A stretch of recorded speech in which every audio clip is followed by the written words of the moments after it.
శ్రీ వారాహిదేవి జ్యోతిషాలయం విద్య, ఉద్యోగం, వ్యాపారం, పెళ్లి, ఆరోగ్యం, నాగదోషం, సంతానం, రాజకీయం, వామాచార దోషం, భార్యాభర్తల మధ్య గొడవలు, అత్తాకోడళ్ల మధ్య గొడవలు, ప్రేమించి మోసపోవడం, స్త్రీ పురుషుల వశీకరణం, ధనం నిలకడ లేకపోవడం, మీ ఎటువంటి సమస్యలకైనా 24 గంటల్లో పరిష్కారం లభించబడును.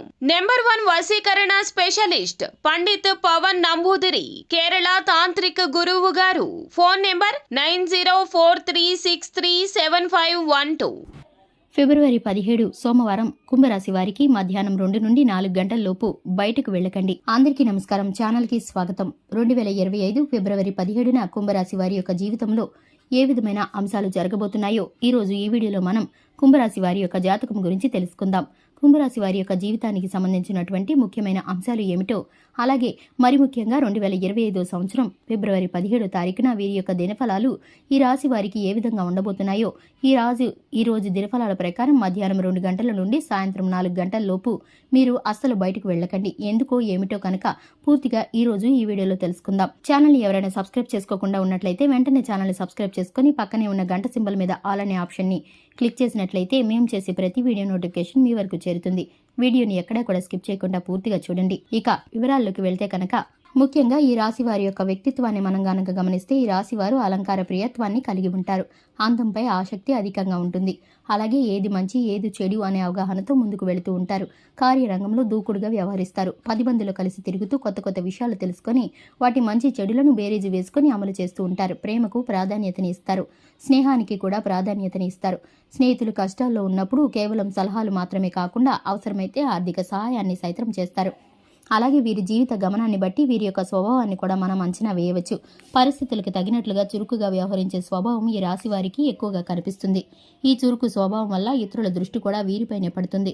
పెద్దలతో కూడా చక్కటి అనుబంధాన్ని కొనసాగిస్తారు. అలాగే అపజయాలను చూసి కృంగిపోయే మనస్తత్వం ఈ రాశి వారిలో అస్సలు కనిపించదు.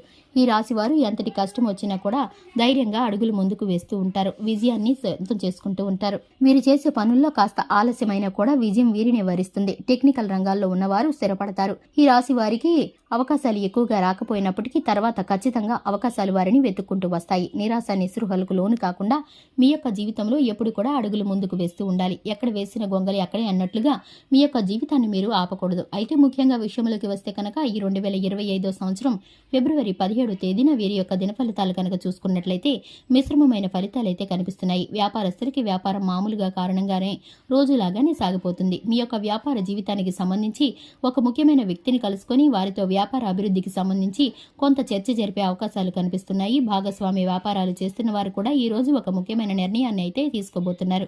అలాగే ఉద్యోగస్తులు ఎవరైతే ఉన్నారో ఉద్యోగ జీవితంలో కొన్ని కీలకమైన మార్పులను అయితే మీరు చూస్తారు. అంటే అది ఉద్యోగంలో మార్పు కావచ్చు, పొజిషన్లో మార్పు కావచ్చు, మీ స్థానంలో మార్పు కావచ్చు, ఇలా ఏదైనా జరగబోతుంది. మీ కార్యాలయంలో ఊహించని మార్పునైతే చూడబోతున్నారని చెప్పుకోవాలి. ఈ రాశి వారు నూతనంగా ఉద్యోగ అవకాశాల కోసం చూస్తున్నైతే గుడ్ న్యూస్ ని వింటారు. అలాగే చాలా కాలం నుంచి ఎదురు చూస్తున్న వారు వీరికైతే చక్కటి ఫలితాలు కలగబోతున్నాయి. అవకాశాలు మిమ్మల్ని వెతుక్కుంటూ వస్తాయి. కుల వృత్తులు చేస్తున్న వారు ఈ రోజు దినఫలాల ప్రకారం సమయం చాలా అనుకూలంగా ఉంటుంది. మీ యొక్క వృత్తి జీవితానికి సంబంధించి ఒక చక్కటి నిర్ణయాన్ని అయితే మీరు తీసుకోబోతున్నారు. దీనికి కుటుంబ సభ్యుల నుండి పూర్తి మద్దతు మీకు లభించబోతుంది. అలాగే ఈ రాశి వారు ఎవరైతే ఉన్నారో వీరైతే కనుక మధ్యాహ్నం 2 నుండి 4 గంటల లోపు చక్కటి ఫలితాలను అయితే పొందుకోబోతున్నారు. మీరు ఊహించని ఒక శుభవార్త మీకైతే రాబోతుంది. ఒక వ్యక్తి ద్వారా గానీ ఫోన్ కాల్ ద్వారా గానీ మధ్యాహ్నం 2 గంటల నుండి సాయంత్రం 4 గంటల లోపు మీరు బయటికి వెళ్ళకండి. ఎందుకంటే కనుక మీరైతే కనుక అత్యవసరమైతే తప్ప బయటికి వెళ్ళకూడదు. ఎందుకంటే కనుక చిన్నపాటి అనారోగ్యానికి గురయ్యే ప్రమాదం కనిపిస్తుంది. మీరు శుభవార్తలు వినే పరిస్థితులు కూడా కనిపిస్తున్నాయి. కాబట్టి మీరు బయటికి వెళ్లకుండా ఉండకపోవడమే మీకైతే కనుక చాలా మంచిది. ఎందుకంటే కనుక చిన్నపాటి అనారోగ్య సమస్యలతో మీరైతే ఇబ్బంది పడే పరిస్థితులు అయితే కనిపిస్తున్నాయి. ఇటువంటి సమయంలో మీరైతే ఆరోగ్యం పట్ల నిర్లక్ష్యం చేయకూడదు. మీరైతే కనుక శివారాధన తప్పనిసరిగా చేసుకోవాలి. శ్రీ మహాలక్ష్మి దేవిని నిత్యము ధూపదీప నైవేద్యాలతో ఆరాధించడం ద్వారా మేలుకరమైన ఫలితాలను పొందుకుంటారు. హనుమాన్ చాలీసాను పఠించడం ద్వారా శుభకరమైన ఫలితాలను పొందుకుంటారు. చూశారు కదండి, ఇది ఇవాల్టి వీడియో. వీడియో నచ్చినట్లయితే లైక్ చేయండి, ఛానల్ని సబ్స్క్రైబ్ చేసుకోండి. Thanks for the watching.